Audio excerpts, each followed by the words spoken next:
Old phones. Some are like this red Samsung, where it has a keyboard that slides out, which is way better than trying to use the number keys.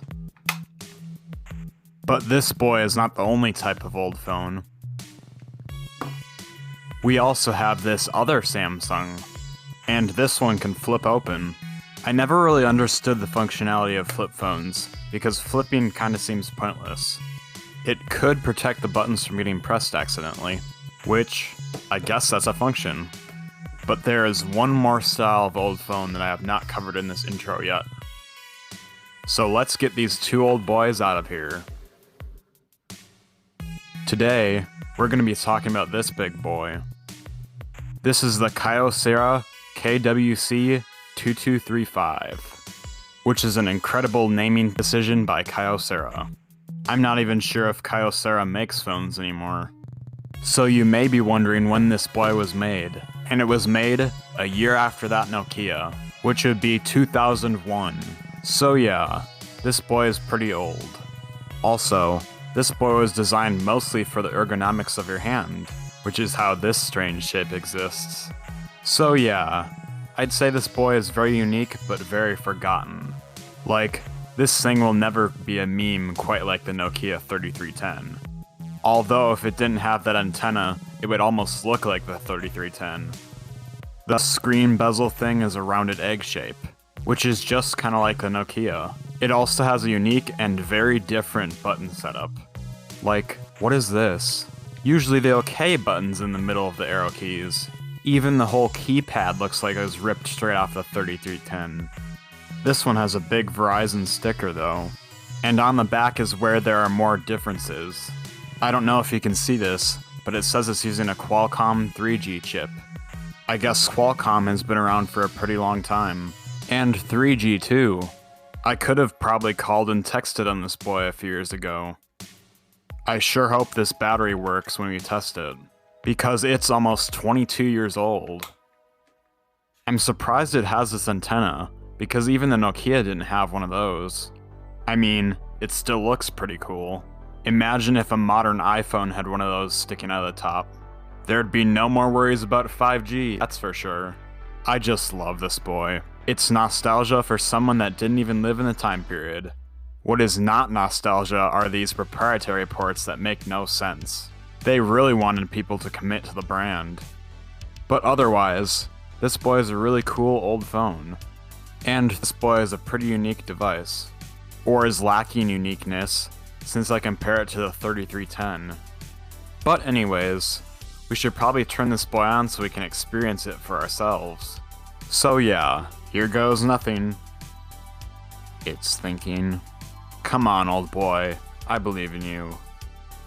There it goes. I do really like the bright blue backlight on this boy. That is actually cool.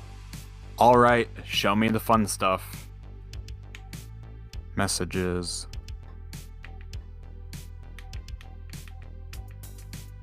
Ooh, games.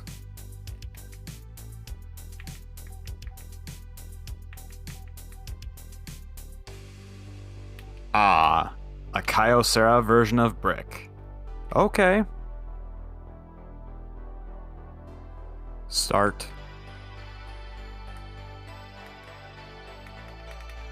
It's surprising. This actually feels better than the iPod's Brick game. And I died. I'm not giving up just yet, Brick. Yeah, break those bricks. It's funny how this just abruptly ends. What's this? It looks like a rip-off Space Invaders, except to have little hidey walls. No, I didn't want to pause it. Kyocera, you are so annoying. There it goes. Looks like I fire using the up arrow. You are entering Planet Kyocera's airspace. You are not allowed here. And I died. Whatever, let's get out of the game section.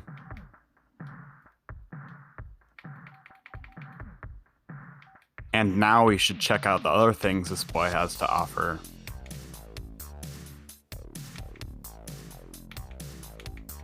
Any messages? Nothing. That's too bad. Wait, web browser? They had those on phones in 2001? Never mind, it doesn't work. Let's try to find some of these boys' ringtones. I just have to get through all these menus.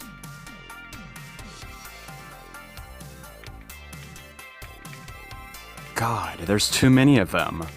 I would never want to change my ringtone if I knew how to do this. Alright, here we go.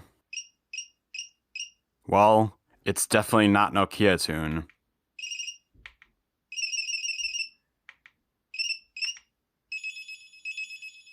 And they are very annoying, because some of them hurt my ears.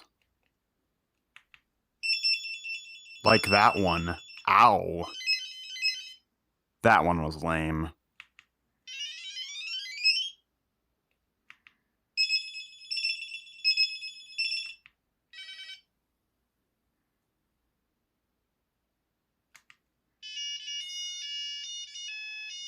Finally, an actual tune.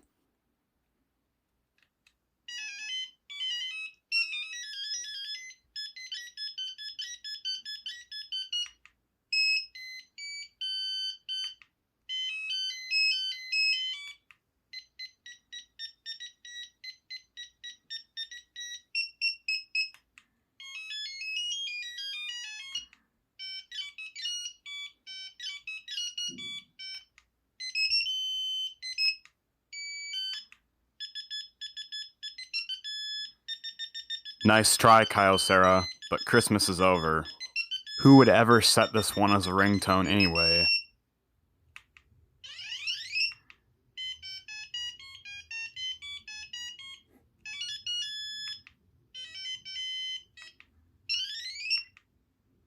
Alright, looks like that's all the annoying ringtones.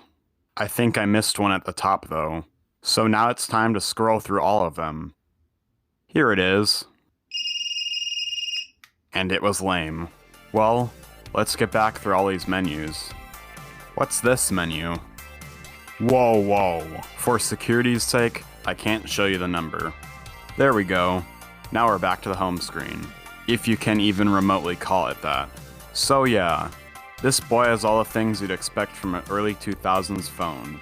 Its battery is still amazingly holding up. Actually, is the battery even bulging? Oh, yeah, it's getting there. Luckily, it's contained by this plastic, so you can't really tell. Sadly, chances are they don't have replacement batteries for this boy anymore. I could be wrong about that, though.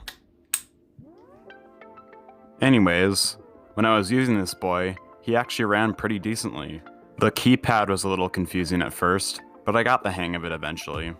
Although I will say the Nokia 3310 is a bit more user-friendly. But this boy feels better in the hand, so you win some, you lose some. This boy is also a little brick. And the brick game on this is actually better than the iPod's one. Anyways, that's it for today's video. Remember that this Kyocera looks almost exactly like the Nokia 3310. And that, obviously, not all old phones are created equal. Oh, and don't forget to comment on what you want to see next. Make sure to like and subscribe. And I'll see you in the next video.